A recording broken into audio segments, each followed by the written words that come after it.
Hello hi dear friends, നമ്മുടെ കൊച്ചടുക്കളയിലാണ്. ഇപ്പോൾ dinner making ആണ്. സാധാരണയായിട്ട് മിക്ക ദിവസവും ഇവിടെ ചപ്പാത്തിയാണ്. ചപ്പാത്തി ഒരു മസ്റ്റാണ്. ഇടയ്ക്ക് ഒരു ചേഞ്ചിന് വേണ്ടി മാറി മാറി പല കാര്യങ്ങളും ചെയ്യാറുണ്ട്. അതുപോലെ ഇന്നിപ്പോൾ ഒരു ഊത്തപ്പം ഉണ്ടാക്കാം. ഊത്തപ്പം എന്ന് പറഞ്ഞാൽ ഇതൊരു ഗോതമ്പ് റവ ഊത്തപ്പമാണ്. അപ്പോൾ അരിയല്ല, ഗോതമ്പും റവയും കൂടിയുള്ളൊരു ഊത്തപ്പം. പ്ലസ് അതിൻ്റെ കൂടെ ഒരു ഗാർലിക്, അതായത് വെളുത്തുള്ളി തൊക്കുണ്ടാക്കാൻ വിചാരിച്ചു. അത് കുറച്ച് ദിവസത്തേക്ക് ഉണ്ടാക്കി വെച്ചാൽ നമുക്കത് അച്ചാർ പോലെ ഉപയോഗിക്കാൻ പറ്റുന്ന സാധനം. ആ തൊക്കും കൂടി ഉണ്ടാക്കാമെന്നാണ് ഞാൻ പ്ലാൻ ചെയ്യുന്നത്. അപ്പോൾ ഇന്ന് രാത്രിത്തെ വിശേഷങ്ങളാണ്. നാളെ രാവിലെ ഒരു യാത്ര പോകുന്നുണ്ട്, ഏർലി മോർണിംഗ്. അതിൻ്റെ വിശേഷമൊക്കെ ഞാൻ പറഞ്ഞുതരാം. ഓക്കെ, അപ്പോൾ ഇപ്പോൾ എന്തായാലും കുറച്ച് മാവെല്ലാം കൂടെ മിക്സ് ചെയ്ത് വെക്കണം. അപ്പോൾ റവ ഞാൻ എടുത്ത് വെച്ചിട്ടുണ്ട്. 1 കപ്പ് റവയും 1/2 കപ്പ് ഗോതമ്പ് മാവുമാണ് ഒരു പ്രൊപ്പോർഷൻ. ഇത് ബോംബെ റവ 1 കപ്പ്. ഇനി 1/2 കപ്പ് തൈര്, നല്ല കട്ട തൈര്, അത്യാവശ്യം പുളിയുള്ള തൈര്. ഇതൊരു ഇൻസ്റ്റൻറ്റ് ഊത്തപ്പമായതുകൊണ്ട് തന്നെ നമ്മൾ പുളിക്ക് വേണ്ടിയിട്ടാണ് തൈര് ചേർക്കുന്നത്. കുറച്ച് വെള്ളം, ഇതിരുന്ന് കട്ടിയാകും. ചെറുതായിട്ടൊന്ന് കുതിർന്ന് കഴിയുമ്പോൾ റവ എക്സ്പാൻഡ് ചെയ്യും. അപ്പോൾ ഇതിൻ്റെ ഇത് ഇച്ചിരി കൂടെ കൂടുതലുണ്ടാവും. ഇതിപ്പോൾ ഞാനൊരു 1/4 കപ്പ് വെള്ളം കൂടിയാണ് ഒഴിച്ചിരിക്കുന്നത്. ഒരു 5 മിനിറ്റ് മാറ്റി വയ്ക്കാം. എന്നിട്ട് അത് കഴിഞ്ഞിട്ടാണ് ഇതിലേക്ക് കുറച്ച് ഗോതമ്പ് മാവ് കൂടി ചേർക്കുക.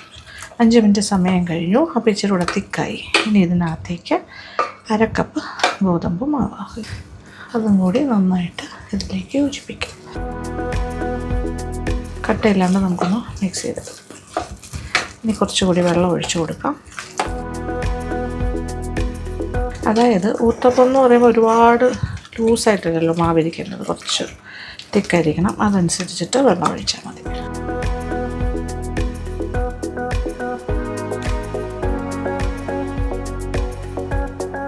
അപ്പോൾ ഏകദേശം വീണ്ടും ഒരു 1/4 കപ്പ് വെള്ളം ഒഴിച്ചു എന്ന് തന്നെ പറയാം. ഓൾമോസ്റ്റ്.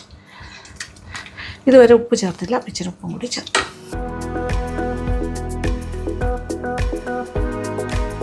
അപ്പോൾ മാവ് റെഡി. ഇനി ഒന്ന് മാറ്റി വയ്ക്കുന്നു.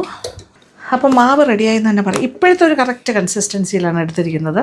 ഇനി ഇത് ഞാനൊന്ന് മാറ്റി വെച്ചിട്ട് എന്ത് കറിയാണ് നമ്മൾ ഉണ്ടാക്കുന്നത്, ഇപ്പോൾ ചമ്മന്തി ആണെങ്കിലോ എനിവേ സാമ്പാർ ഉണ്ടാക്കണമെങ്കിലോ, ഇപ്പോൾ ഞാൻ ഉണ്ടാക്കാൻ പോണത് തൊക്കല്ലേ, ആ ഒരു സമയം ഇത് അടച്ച് മാറ്റി വയ്ക്കുക. അപ്പോൾ നമ്മൾ ഉണ്ടാക്കാൻ സമയത്ത് കുറച്ചുകൂടി തിക്കായി പോയി എന്ന് തോന്നുകയാണെങ്കിൽ, റവ ആയതുകൊണ്ടാണ് ഞാൻ പറയുന്നത്, ആണെങ്കിൽ ഇപ്പം ഇച്ചിരി വെള്ളം കൂടി ഒന്ന് ചേർത്ത് അതിൻ്റെ ഒരു കൺസിസ്റ്റൻസി അഡ്ജസ്റ്റ് ചെയ്താൽ മതി. ഇതിവിടെ അടച്ച് വയ്ക്കാം. അപ്പോൾ തൊക്കിൻ്റെ പരിപാടി ചെയ്യാം. അത് കഴിഞ്ഞിട്ട് നമുക്ക് ദോശ ഉണ്ടാക്കി തുടങ്ങാം.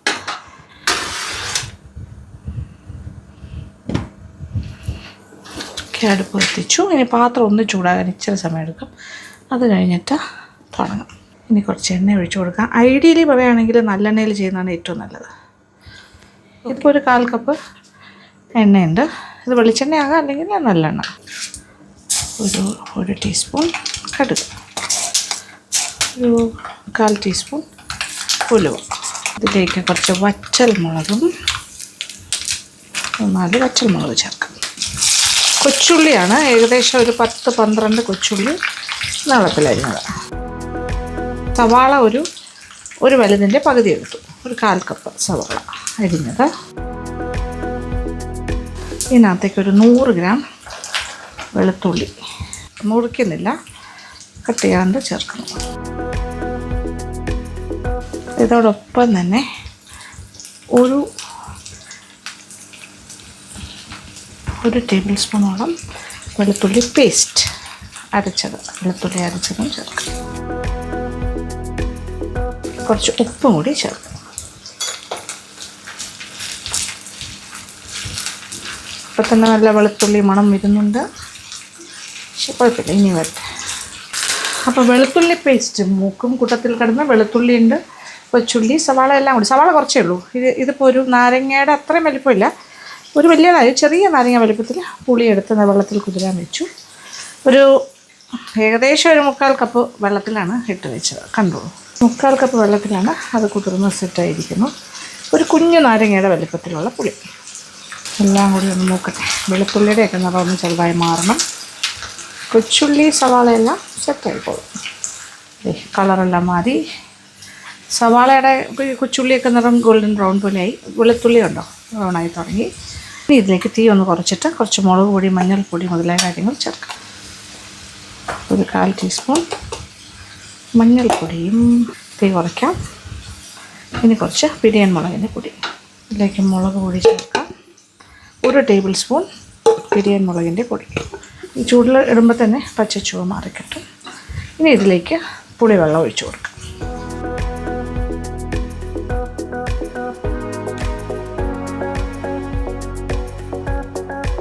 ഒരല്പം ഉപ്പും കൂടി ചേർക്കാം. ഇത് കിടന്ന് തിളയ്ക്കട്ടെ. ഒരു ചെറിയ തീയിലിട്ട് കൊടുത്തിട്ടുണ്ട്. കുറുകി വരണം. തിളച്ച കുറുകട്ടെ. ഒരു 1/4 ടീസ്പൂണോളം കായപ്പൊടി, 1/4 മുതൽ 1/2 ടീസ്പൂണിനകത്ത്. ഇനി ഒരല്പം ശർക്കരയും കൂടി ചേർക്കാം. പൊടിച്ച ശർക്കര ഇതിപ്പോൾ 1 ടീസ്പൂൺ ഞാൻ ചേർത്തു. 1 മുതൽ 2 ടീസ്പൂൺ വരെ ആകാം. അപ്പോൾ ആ ഒരു മുളകിൻ്റെയും പുളിയുടെയൊക്കെ ഒരു ബാലൻസിങ്ങിനാണ്. ഒരു ചെറിയ നാരങ്ങ വലുപ്പത്തിൽ പുളി മതിയാകും. ഒന്നുകൂടി ഒന്ന് കുറുകി എണ്ണ നല്ലതായിട്ട് തെളിയട്ടെ. തീ ഓഫ് ചെയ്യാം. ഇത്രയേ ഉള്ളൂ, സിമ്പിൾ. അങ്ങനെ വെളുത്തുള്ളി thokku is getting ready, almost ready. അങ്ങനെ വെളുത്തുള്ളിയുടെ പീസസ് എല്ലാം ഇങ്ങനെ മുഴുവനോടെ കിട്ടുകയും ചെയ്യും. കഴിക്കുമ്പോൾ അത് നല്ലതായിട്ട് വേഗമല്ലോ ഇതിനകത്ത് കിടന്ന്. ഓൾറെഡി മൂത്തിട്ടുണ്ട്, അപ്പോൾ തന്നെ വെന്തിട്ടുണ്ട്.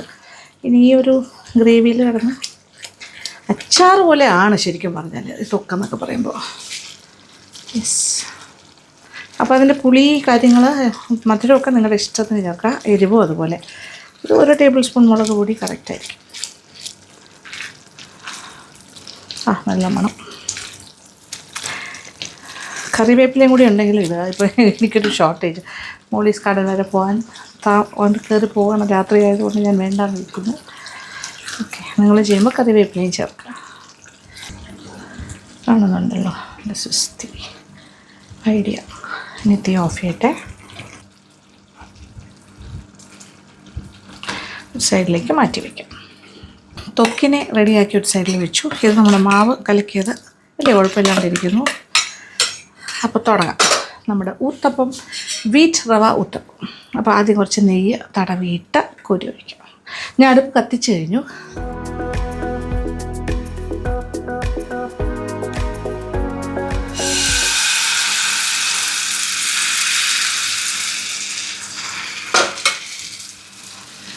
സവാളയും പച്ചമുളകും അരിഞ്ഞ് വെച്ചിട്ടുണ്ട്.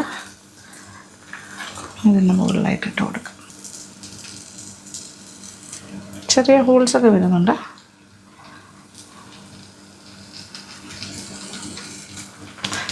ഒണിയൻ ഊത്തപ്പം. ഇനി ഇത് ടൊമാറ്റോ ഊത്തപ്പം ആക്കണമെങ്കിൽ ടൊമാറ്റോ പീസസ് വയ്ക്കാം. ഇതിൻ്റെ മുകളിലായിട്ട് കുറച്ച് നെയ്യും കൂടി ഇങ്ങനെ ഡ്രസ്സിലേക്ക് കൊടുക്കും.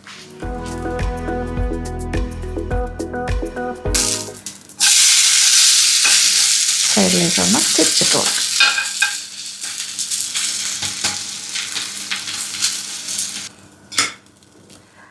So the first uttapam is ready. കുറച്ച് നെയ്യ് തടവാം.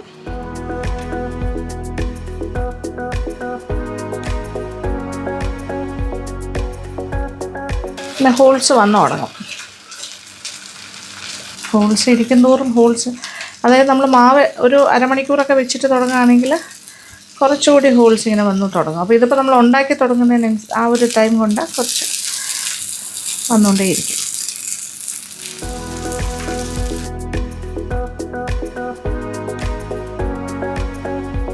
അപ്പോൾ തൈരിൻ്റെ അളവ് അരാന്നുള്ളത് ഒരു 3/4 മുതൽ 1 കപ്പ് വരെ ആകാം.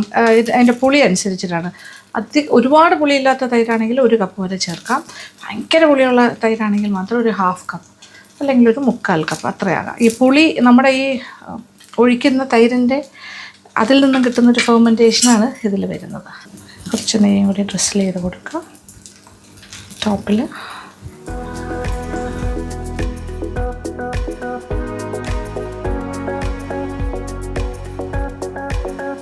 അപ്പോൾ സാധാരണ നമ്മൾ ഇഡ്ഡലി ദോശ മാവൊക്കെ ഉണ്ടാക്കുമ്പോൾ അതിന് തലേദിവസം അരച്ചൊക്കെ വെച്ചിട്ടല്ലേ ചെയ്യുന്നത്, ഫെർമെൻറ്റഡ് സാധനം. ഇത് നമ്മളൊരു അരമണിക്കൂറിനുള്ളിൽ ചെയ്യുന്നൊരു കാര്യമാണ്, ഓൾമോസ്റ്റ് ഇൻസ്റ്റൻറ്റ്.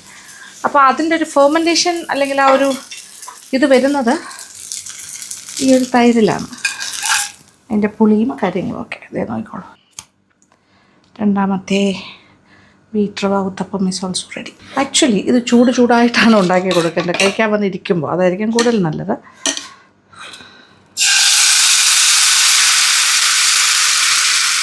പിന്നെ ഞാൻ പറഞ്ഞല്ലോ എന്ത് ടോപ്പിംഗ് വേണമെങ്കിലും വയ്ക്കുക. ഇതിപ്പോൾ സവാള, പച്ചമുളക്, ബിക്കോസ് ഇതൊരു ഒണിയൻ ഊത്തപ്പം.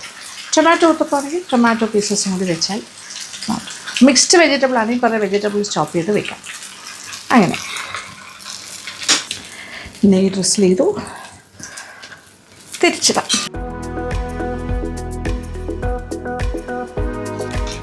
ഇനി ഒരു ടൊമാറ്റോ ഊത്തപ്പം ഉണ്ടാക്കാം.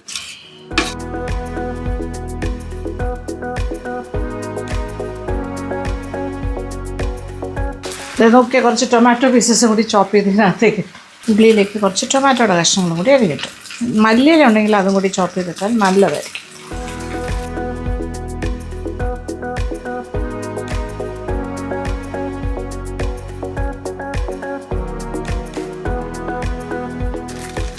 കുറച്ച് നെയ്യ് ഡ്രസ്സിൽ ചെയ്യുന്നു. Tomato uttapam 1 is ready.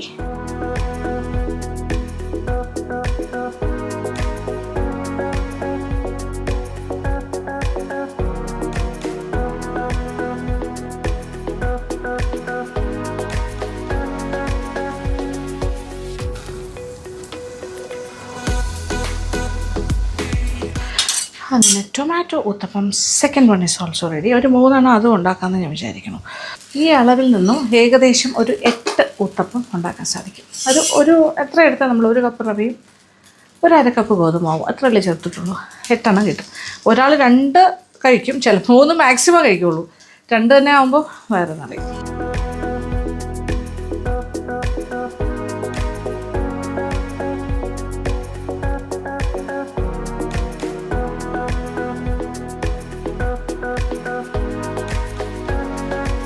നല്ല ഹോൾസ് വരുന്നുണ്ടോ? ഇനിയാണ് നമ്മൾ ഫില്ലിങ് ഇട്ട് കൊടുക്കണം. നോക്കിയാൽ നമ്മുടെ ഗാർലിക് തൊക്കിൻ്റെ അവസ്ഥ ഇപ്പം എന്താ? നല്ല തണുത്തപ്പോൾ ഇങ്ങനെ കുഴഞ്ഞ് നല്ല തിക്കായിട്ട്, എണ്ണ കൂടുതലാണെന്നൊക്കെ തോന്നും, പക്ഷേ ഇതായി കഴിയുമ്പോൾ എണ്ണയെല്ലാം അതിനകത്തേക്ക് ഇൻകോർപ്പറേറ്റഡ് ആയി കഴിയും. ഇതിലും കുറച്ച് എണ്ണയിലും ചെയ്യാം, പക്ഷേ സ്വാദെന്ന് പറയുന്നത് എണ്ണയിൽ ചെയ്യുന്നുണ്ട്. അപ്പോൾ നല്ലെണ്ണയൊക്കെ ആണെങ്കിൽ ആരോഗ്യത്തിന് വളരെ നല്ലതാണ്. നിറച്ച് നല്ലെണ്ണ ഒഴിച്ച് ചെയ്യുന്നതിൽ ഒരു കുഴപ്പം. ഇതിങ്ങനെ വെച്ച് കഴിഞ്ഞാൽ വേണമെങ്കിൽ ബോട്ടിലാക്കി വയ്ക്കാം. നമുക്ക് അച്ചാറൊക്കെ യൂസ് ചെയ്യണ പോലെ യൂസ് ചെയ്യാം, കേടാകാണ്ടിരിക്കും. അങ്ങനെ ചെയ്യാനാണെങ്കിൽ നല്ല എണ്ണയൊക്കെ ഒഴിച്ച് തന്നെ ഉണ്ടാക്കണം. കാണുമ്പോൾ തന്നെ കഴിക്കാൻ തോന്നുന്നില്ലേ? അത്ര ടേസ്റ്റാണിത്, രക്ഷയില്ലാത്ത സ്വാദ്. ഏത് തരം ദോശ, ഇഡ്ഡലി എല്ലാത്തിൻ്റെ കൂടെയും കഴിക്കാം. അങ്ങനെ നമ്മുടെ wheat rava uttapam ready with garlic thokku. Super കോമ്പിനേഷനാണ്. ഈ തൊക്ക് ഒരു ദിവസം കൊണ്ടൊന്നും തീരണമെന്നില്ല, 2 ദിവസം 3 ദിവസമായിട്ട് തീർത്താലും മതി. സാധാരണ ദോശയുടെ ഇഡ്ഡലിയുടെ കൂടെയൊക്കെ കഴിക്കാം, ഞാൻ പറഞ്ഞല്ലോ. അപ്പോൾ രാത്രിത്തെ ഡിന്നർ ഐറ്റം ഇതാണ് ഉദ്ദേശിക്കുന്നത്. അപ്പോൾ ഇത് ഞാനൊന്ന് ഒരെണ്ണം ചെറുതായിട്ട് കഴിച്ച് കാണിക്കാം.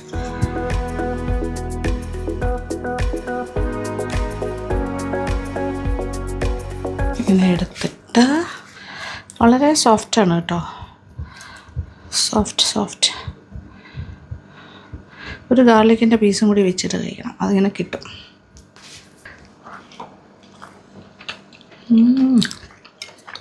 അടിപൊളി, സൂപ്പർ,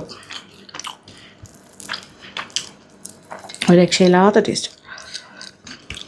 വെളുത്തുള്ളിയും കൂടി ഇങ്ങനെ നല്ല സോഫ്റ്റാണ് അത് കടിച്ച്.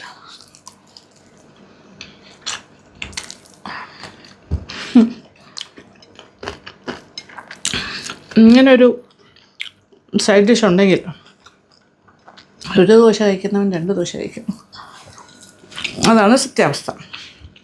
ദോശയെക്കുറിച്ച് പറയാനാണെങ്കിൽ വളരെ സോഫ്റ്റാണ്, വെരി സോഫ്റ്റ്. ആവശ്യത്തിനൊരു പുളിയുണ്ട്, തൈരിൻ്റെ പുളിയാണ്.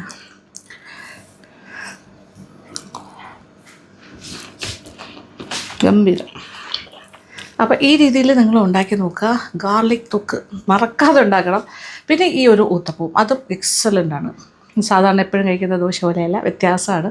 പിന്നെ ഇൻസ്റ്റൻ്റായിട്ട് ഉണ്ടാക്കുക. ഒരു അരമണിക്കൂറിൽ ഇതൊന്ന് കലക്കി ഒരു അരമണിക്കൂർ വയ്ക്കുക. 1 മുതൽ 1/4 കപ്പ് അല്ലെങ്കിൽ 1 കപ്പ് തൈര് ഒഴിക്കുക. അത് പുളി നോക്കിയിട്ട് ഇങ്ങനെ അത് ആ ഒരു ഫെർമെൻറ്റേഷൻ പോലെ വരണം, പൊട്ടി. ഇത് നമ്മൾ ബേക്കിംഗ് പൗഡറോ സോഡാപ്പൊടി ഒന്നും ചേർക്കേണ്ട ആവശ്യമില്ല, ഇങ്ങനെ തന്നെ ചെയ്യാം. ഓക്കെ, ഓവർ പുളിപ്പിക്കരുത്, കറക്റ്റായിട്ട് അങ്ങനെ ഒരു തൊക്കും കൂട്ടി കഴിച്ച് നോക്കുക. ഇത് ബ്രേക്ക്ഫാസ്റ്റ് ആണെങ്കിലും ഡിന്നറിനാണെങ്കിലും ഓക്കെയാണ്. അപ്പോൾ ഇന്ന് ഞങ്ങളുടെ പരിപാടി ഇങ്ങനെയൊക്കെയാണ്. പിന്നെ നാളെ ഏർലി മോർണിംഗ് ഞാൻ ഒരു യാത്ര പോകണമെന്ന് പറഞ്ഞില്ല. ഇത് വേറൊന്നുമല്ല, എറണാകുളം വരെ പോവാണ്. സ്ഥിരം എല്ലാ വർഷവും പോകുന്നതാണ്. വനിതാ പാചകറാണി മത്സരമാണ്. അപ്പോൾ അതിൻ്റെ യാത്രയാണ്. രാവിലെ 4 മണിക്ക് ഞാൻ ഇവിടുന്ന് സ്റ്റാർട്ട് ചെയ്യും. അവിടെ ഉച്ചയ്ക്ക് മുന്നേ എത്തുന്ന രീതിയിൽ. ഇപ്രാവശ്യം വനിതാ പാചകറാണി നേരത്തെയാണ്. സാധാരണ ഒരു 3 മണിയൊക്കെ കഴിയും. ഇതിപ്പോൾ 4-5 മണിക്ക് മുന്നേ തീരും. 4 മണിയാകുമ്പോൾ തീർക്കുക എന്നുള്ള പരിപാടിയാണ്. അപ്പോൾ എല്ലാ ഡീറ്റെയിൽസും എനിക്ക് അയച്ചു തന്നിട്ടുണ്ട്. അപ്പോൾ നാളെ പോകുന്നു, അതിൽ പങ്കെടുക്കുന്നു. അവിടെ പോയിട്ട് വന്നിട്ടുള്ള വിശേഷവുമെല്ലാം ഞാൻ ഈ വീഡിയോയിൽ തന്നെ പങ്കുവയ്ക്കുന്നുണ്ടാകും. അപ്പോൾ സ്റ്റേ ട്യൂൺഡ്. ഇഷ്ടപ്പെടുമെന്ന് വിചാരിക്കുന്നു. അപ്പോൾ സന്തോഷം. Thank you so much. അപ്പോൾ ബാക്കി വിശേഷങ്ങൾ കാണാം. കൊച്ചു വെളുപ്പാങ്കാലത്ത് വീട്ടിൽ നിന്ന് ഇറങ്ങുകയാണ്. ഇപ്പോൾ സമയം 5 മണി. ഒരു ചെറിയ യാത്രയാണ്. അതായത് കൊച്ചി വരെ പോവാണ്. ഇന്ന് തന്നെ തിരിച്ച് വരികയും ചെയ്യും. രാത്രി ലേറ്റ് നൈറ്റ് എത്തും. വനിതാ പാചകറാണി മത്സരമാണിന്ന്. അപ്പോൾ അതിൻ്റെ ഫിനാലെ. ഓക്കെ, അപ്പോൾ ഫിനാലെ കഴിഞ്ഞ എത്ര വർഷമായിട്ട് ജഡ്ജ് ചെയ്യാൻ പോകുന്ന ഒരാളാണ് ഞാൻ.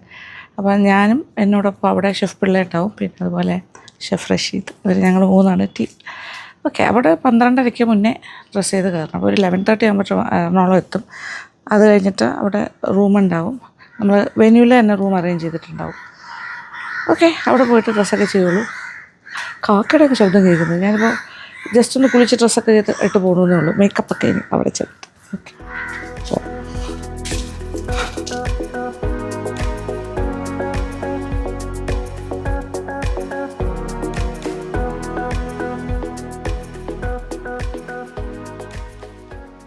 വീട്ടിൽ നിന്ന് ഇറങ്ങുന്ന സമയം കൊച്ചു വെളുപ്പാങ്കാലമായിരുന്നു. നല്ല ഇരുട്ടായിരുന്നു. ഇപ്പോൾ യാത്ര ചെയ്ത് മുന്നോട്ട് പോകുമ്പോൾ നേരമൊക്കെ ഇങ്ങനെ വെളുത്ത് സൂര്യപ്രകാശം എല്ലാം കൂടി കംപ്ലീറ്റ് ആംബിയൻസ് മാറിക്കൊണ്ടിരിക്കുന്ന കാഴ്ചയാണ്. പോകുന്ന വഴിക്കാഴ്ച രസകരമാണ്. കാര്യം ഞാൻ സത്യം പറഞ്ഞാൽ ഒന്നും അറിയുന്നില്ല. ഇങ്ങനെ പോയിക്കൊണ്ടേയിരിക്കുന്നു. ചുറ്റും പച്ചപ്പുള്ളൊരു റൂട്ടാണ് ഞാനിപ്പോൾ സെലക്ട് ചെയ്തിരിക്കുന്നത്. ഈ ഒരു റോഡിൽ വലിയ തിക്കും തിരക്കൊന്നുമില്ല. ഫസ്റ്റ് ഓഫ് ഓൾ നമ്മൾ ഏർലി മോർണിംഗ് ഇറങ്ങിയത് കൊണ്ട് തന്നെയാണ്. ഈ റൂട്ട് എന്ന് പറഞ്ഞാൽ മലയോര ഹൈവേ ആണ്. എനിക്കിത് വലിയ ഇഷ്ടമാണ്. ഇപ്പോൾ ഈ റാന്നി വഴി പോകുന്ന ആ ഒരു റൂട്ടാണ്.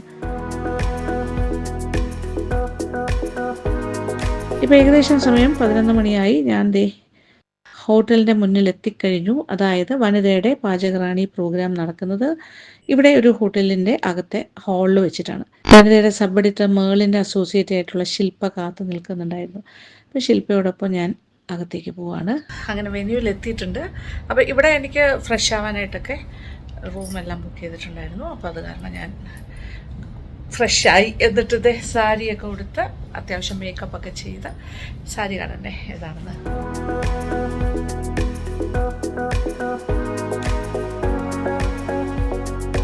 കമ്മൽ കണ്ടോ? ഓക്കെ, ഈ സാരിക്ക് മാച്ചിങ് ആണ്.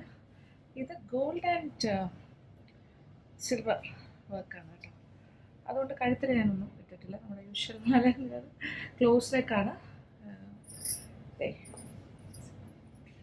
ഇന്നത്തെ വേഷം കെട്ടിയതാണ്. ഓക്കെ, അപ്പോൾ ഇനി ഞാൻ താഴേക്ക് പോകുമ്പോഴും ഇനിയിപ്പോൾ സമയമാകുന്നു.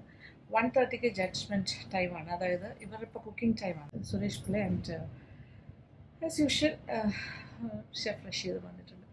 ഞങ്ങൾ ജഡ്ജസ് മീറ്റ് ചെയ്യാൻ പോകണം. അപ്പോൾ ഞാൻ നേരെ താഴേക്ക് പോകുന്ന അവരുമായിട്ടൊരു ചെറിയൊരു മീറ്റിംഗ് വിളിച്ചിട്ട്. ഓക്കെ, അതായത് നമ്മൾ റൂൾസ് കാര്യങ്ങളൊക്കെ ഓൾറെഡി ഫിക്സ്ഡ് ആണ്. എല്ലാം ഒന്ന് ജനറലായിട്ട് ഞങ്ങളൊരു ടോക്ക് ഉണ്ടാവും. അത് കഴിഞ്ഞിട്ട് ഞങ്ങൾ പോയിട്ട് ടേസ്റ്റിംഗ് ആൻഡ് ജഡ്ജിങ്. അപ്പോൾ കണ്ടസ്റ്റൻസ് ഫൈനലിസ്റ്റുകളൊക്കെ അവിടെ വെയിറ്റിംഗ് ആണ്. അപ്പോൾ റൂമിൽ നിന്നെല്ലാം ഇറങ്ങി ഇനി ഹാളിലേക്ക് പോവാണ്. ഈ ഹോട്ടലിൻ്റെ ഒരു വലിയൊരു ഹാളുണ്ട്. ഇത് ഇവരുടെ ഒരു നല്ലൊരു AC ഹാളുണ്ട്. അവിടെയാണ് നമ്മുടെ പാചകറാണി മത്സരം നടക്കുന്നത്.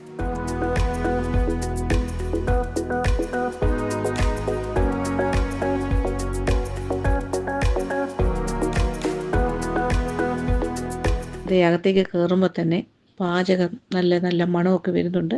അതായത് മത്സരം നടന്നുകൊണ്ടിരിക്കുന്നു. ഈ കാഴ്ചകളാണ് എന്നെ വരവേൽക്കുന്നത്. സന്തോഷം നൽകുന്ന കാഴ്ചയാണ്. നമ്മുടെ 15 മത്സരാർത്ഥികളും ഇങ്ങനെ വളരെ ബിസിയായിട്ട് ഇങ്ങനെ കുക്ക് ചെയ്യുന്ന കാഴ്ച. ഷെഫ് റഷീദ് എത്തിയിട്ടുണ്ടായിരുന്നു. അദ്ദേഹമായിട്ടൊന്ന് കുശലമൊക്കെ പറഞ്ഞ് കുറച്ചു നേരം അവിടെ നിന്നു. രാജ് കലേഷാണ് പ്രോഗ്രാമിൻ്റെ മെയിൻ അവതാരകൻ. അപ്പോൾ രാജ് കലേഷ് ഇങ്ങനെ അനൗൺസ്മെൻറ്റ്സ് ഒക്കെ നടത്തിക്കൊണ്ടിരിക്കുന്നു. 15 മത്സരാർത്ഥികളും വളരെ തിരക്ക് പിടിച്ച ജോലിയിലാണ്. അവർക്ക് കൊടുത്ത സമയം ഏകദേശം തീരാറായി വരുന്നു. അപ്പോൾ ഫൈനൽ പ്രസൻറ്റേഷന് വേണ്ടിയിട്ടുള്ള ലാസ്റ്റ് മിനിറ്റ് തിരക്കുകളാണ് എനിക്ക് ചുറ്റും കാണുന്ന കാഴ്ചകൾ. അവർക്ക് കൊടുത്തിരിക്കുന്ന തീം എന്ന് പറഞ്ഞാൽ മെയിൻ ഡിഷ്, സൈഡ് ഡിഷ്, പിന്നെ ഒരു ഡിസേർട്ട്. അങ്ങനെ 3 വിഭവങ്ങൾ ആണ് അവർ തയ്യാറാക്കേണ്ടത്. അത് മാത്രമല്ല ഒരു സമയപരിധിയും ഉണ്ടാവുമല്ലോ. ഒരു കോമ്പറ്റീഷൻ എന്ന് പറഞ്ഞാൽ അങ്ങനെയാണ്. അപ്പോൾ എല്ലാവർക്കും ഒരേ സമയം. ഓരോരുത്തരും ഉണ്ടാക്കുന്ന അവരവരുടേതായ ഒരു ഇന്നൊവേറ്റീവ് ആയിട്ടുള്ളതോ അല്ലെങ്കിൽ അവരെന്താണോ തയ്യാറാക്കാനായിട്ട് പ്ലാൻ ചെയ്ത് വന്നത് ആ വിഭവങ്ങൾ തന്നെയാണ്. കേരളത്തിൻ്റെ തന്നെ പല റീജിയനുകളിൽ നിന്നായിട്ട് മത്സരം നടത്തി തിരഞ്ഞെടുക്കപ്പെട്ട 15 മത്സരാർത്ഥികളാണ് ഈ ഫൈനലിലേക്ക് എത്തിയിരിക്കുന്നത്. ഇവിടെ വിജയവും തോൽവിയും ഒന്നും സത്യം പറഞ്ഞാൽ ഇമ്പോർട്ടൻ്റ് അല്ല. കാരണം എന്താ വെച്ചാൽ ഇവർ ഓൾറെഡി വിജയിച്ചിട്ട് വന്നിരിക്കുകയാണ് റീജിയണൽ റൗണ്ട്സിൽ. അപ്പോൾ ഈ ഒരു 15 പേരാകുക എന്ന് പറയുന്നത് തന്നെ ഒരു വലിയൊരു എന്താ പറയുക ഒരു അച്ചീവ്മെൻ്റ് ആണ്. അപ്പോൾ ഇവരെല്ലാവരും തന്നെ വിന്നേഴ്സാണ്. എങ്കിലും ഒരു കോമ്പറ്റീഷനാണല്ലോ ഫൈനൽ എന്നുള്ളൊരു സംഭവമുണ്ട്. ആ ഫൈനൽ കടമ്പ കടക്കുമ്പോഴാണ് 1, 2, 3 എന്ന് പറയുന്ന 1ാം സമ്മാനവും 2ാം സമ്മാനവും 3ാം സമ്മാനവും ഒക്കെ എത്തുന്നത്.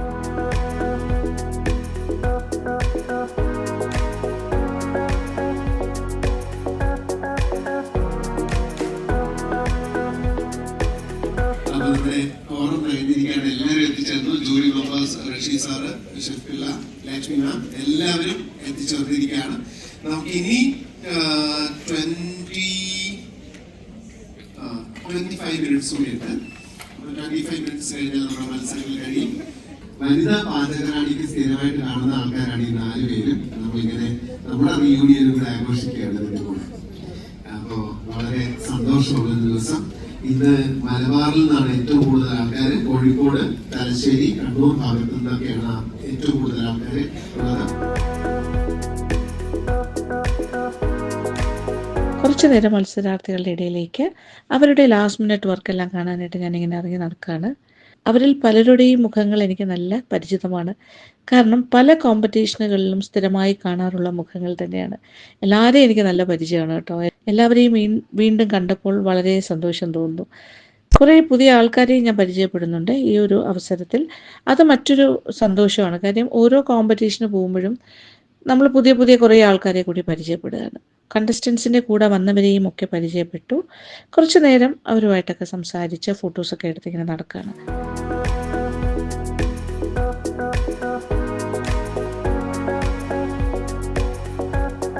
പിന്നെ നമ്മൾ ജഡ്ജസ് 3 പേരും രാജ് കലേഷും ഒക്കെ ആയിട്ട് കുറച്ച് നേരം കുറച്ച് നർമ്മ മുഹൂർത്തങ്ങളും ഉണ്ടല്ലോ ഈ കൂട്ടത്തിൽ.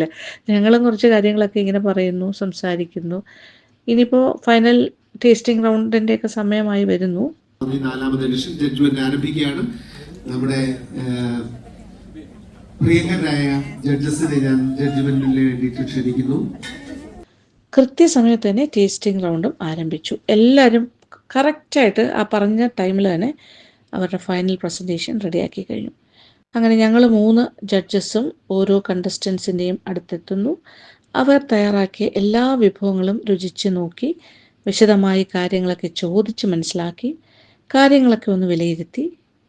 അങ്ങനെയാണ് ഞങ്ങൾ മുന്നോട്ട് പോയിക്കൊണ്ടിരിക്കുന്നത്.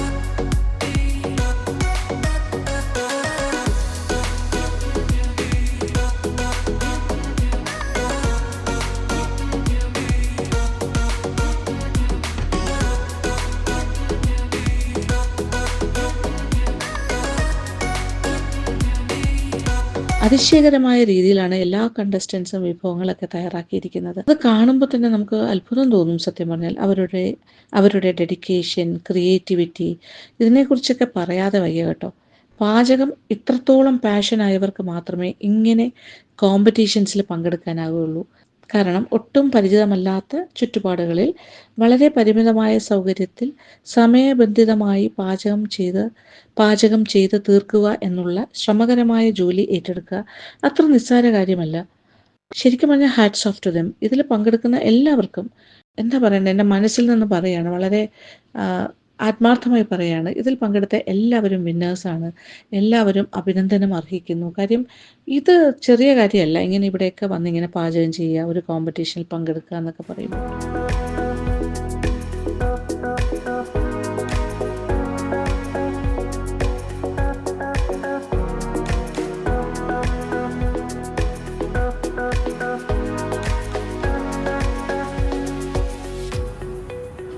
അപ്പോൾ എല്ലാവരുടെയും വിഭവങ്ങളൊക്കെ ടേസ്റ്റ് ചെയ്ത് നോക്കി. എല്ലാം തന്നെ ഗംഭീരമായിരുന്നു, ഒന്നും പറയാനില്ല. അപ്പോൾ ജഡ്ജസിന് സത്യം പറഞ്ഞാൽ വളരെ ബുദ്ധിമുട്ടാണ് ഇത് ജഡ്ജ് ചെയ്യുക എന്നുള്ള കാര്യം. അതായത് വളരെ ഇൻട്രിക്കേറ്റ് ആയിട്ട് നമ്മൾ ഓരോ കാര്യങ്ങളും ഡിസ്കസ് ചെയ്ത് അതിൻ്റെ നമ്മൾ കുറ്റവും കുറവും ഒക്കെ കണ്ടുപിടിക്കേണ്ടി വരും. അങ്ങനെയാണ് എല്ലാം ഒറ്റ നോട്ടത്തിൽ നോക്കിയാൽ, ഒരു പ്രാവശ്യം കഴിച്ച് നോക്കിയാലോ അല്ലെങ്കിൽ ഒറ്റ നോട്ടത്തിൽ നോക്കുമ്പോൾ എവറിത്തിങ് ഈസ് പെർഫെക്റ്റ്. സത്യം പറഞ്ഞാൽ എല്ലാം നല്ലതാണ്. പക്ഷേ ഒരു സമ്മാനം കൊടുക്കണമെന്നുണ്ടെങ്കിൽ 1, 2, 3 കണ്ടെത്തണം. അപ്പോൾ ചെറിയ ചെറിയ മാർജിനൽ ഡിഫറൻസിലായിരിക്കും ഇതിൽ ജഡ്ജ്മെൻറ്റ് നടക്കുന്നത്.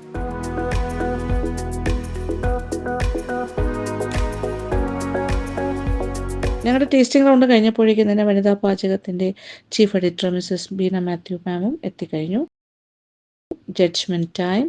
ഞാനും ഷെഫ് പിള്ളയും കൂടി ഒരു ഡിസ്കഷൻ സ്റ്റാർട്ട് ചെയ്ത് കഴിഞ്ഞു. ഞങ്ങൾ വേറൊരു ഭാഗത്തിരുന്നാണ് സംസാരിച്ച് ഫൈനൽ കാര്യങ്ങളൊക്കെ തീരുമാനിക്കുന്നത്. ഷെഫ് റഷീദും കൂടി വന്നിട്ട് ഞങ്ങൾ എല്ലാവരും കൂടി ഇരുന്ന് ഫൈനൽ മാർക്കുകൾ ടാലി ചെയ്യും. അതായത് ഫൈനലൈസിങ് ദി വിന്നേഴ്സ്. ഞങ്ങളെല്ലാവരും മാർക്ക് ഇടുന്നുണ്ടല്ലോ, ഞങ്ങളുടെ എല്ലാ അവലോകനം എന്താണോ അതെല്ലാം കൂടി വെച്ചിട്ട് ഒരു ഫൈനലൈസിങ് മൂമെൻ്റ് ഉണ്ട്. സാധാരണ അങ്ങനെയാണ് ചെയ്യുന്നത്. പക്ഷേ എല്ലാ പ്രാവശ്യവും എല്ലാവരും തന്നെ ഒരേ അഭിപ്രായമായിരിക്കും പറഞ്ഞത്. യുണാനിമസ് ആയിരിക്കും ഞങ്ങളുടെ തീരുമാനം. ഒരു തർക്കവും ഉണ്ടാകാറില്ല. ഞാൻ എന്താണോ എഴുതി വെച്ചിരിക്കുന്നത് ഏതാണ്ട് അതുപോലെ തന്നെ ആയിരിക്കും ബാക്കി 2 ഷെഫ്മാരും എഴുതിയിട്ടുണ്ടാവുക. അപ്പോൾ നമ്മുടെയൊക്കെ ജഡ്ജ്മെൻറ്റ് ഓൾമോസ്റ്റ് സിമിലറാണ്. 1-2 മാർക്കിൻ്റെ വ്യത്യാസം ചിലപ്പോൾ അങ്ങോട്ടും ഇങ്ങോട്ടും ഉണ്ടാവും. എന്നാലും ഫൈനലായിട്ട് വരുമ്പോൾ 1, 2, 3 എന്ന് പറയുന്ന ഞങ്ങളെല്ലാവരും ഒരേപോലെയാണ് തീരുമാനിക്കുന്നത്. അത് വളരെ അതിശയകരമായിട്ട് എപ്പോഴും ഞങ്ങൾക്ക് തന്നെ തോന്നാറുണ്ട്. വിന്നേഴ്സിനെയൊക്കെ തീരുമാനിച്ചിട്ട് തിരിച്ച് ഞങ്ങൾ പ്രോഗ്രാമിൻ്റെ ഹാളിലെത്തി. എല്ലാവരോടും ഒപ്പം ഞങ്ങളും വെയിറ്റ് ചെയ്യാണ് award സെറമണിക്കായിട്ട്.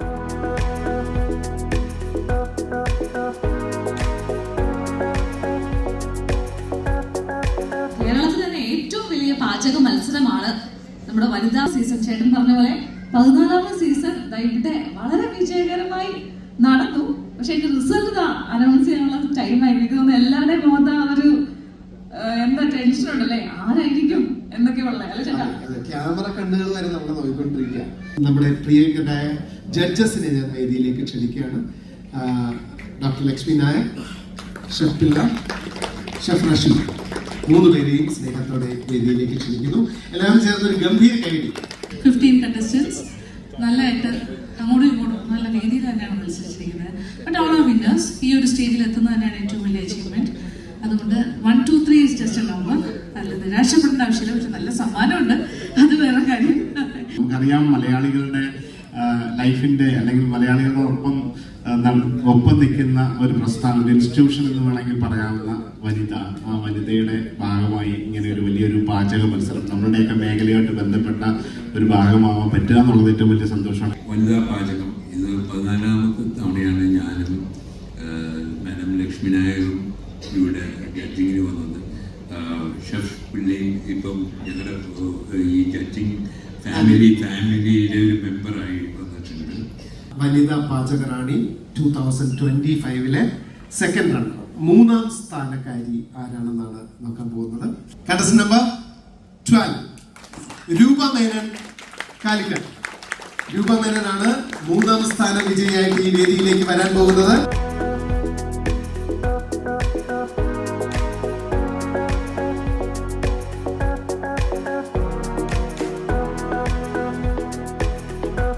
First runner Fathima Sheeba, കന്യാകുമാരിയിൽ നിന്ന്.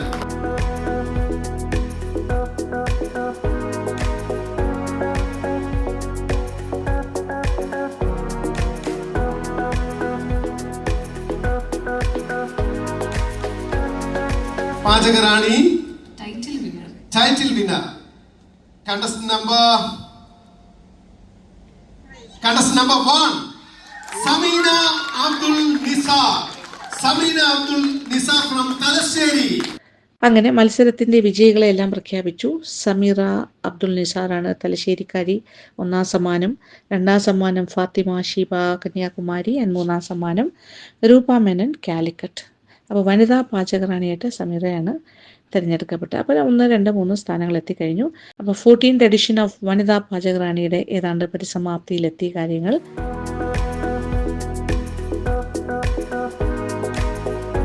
സമ്മാന വിതരണം എല്ലാം കഴിഞ്ഞിട്ട് വിജയികൾക്കൊപ്പവും മറ്റ് കണ്ടസ്റ്റൻസിനൊപ്പവും ജഡ്ജസും വനിതയുടെ പ്രധാനപ്പെട്ട ആൾക്കാരും എല്ലാവരും കൂടി ചേർന്ന് ഫോട്ടോ സെഷനൊക്കെ നടന്നുകൊണ്ടിരിക്കുന്നു.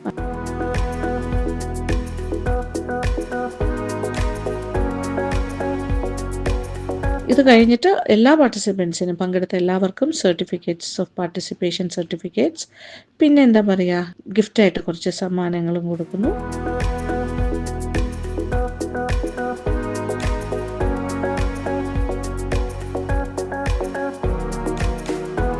എല്ലാ ഫോർമൽ ഫംഗ്ഷനും കഴിഞ്ഞു. പിന്നെ എല്ലാവരോടും ഒപ്പം കുറേ ഫോട്ടോസൊക്കെ എടുത്തു. ഈ ഒരു പ്രോഗ്രാം അവസാനിച്ചിരിക്കുകയാണ്. Well organised function as usual എന്ന് എനിക്ക് പറയാൻ പറ്റുള്ളൂ. വളരെ എപ്പോഴാണെങ്കിലും വനിതയുടെ ഫംഗ്ഷൻസ് വെൽ ഓർഗനൈസ്ഡ് ആണ്. വളരെ ഗംഭീരമായിട്ട് പരിസമാപ്തി. ഇനി ഇവിടെ നിന്നും പോകാൻ സമയമാകുന്നു.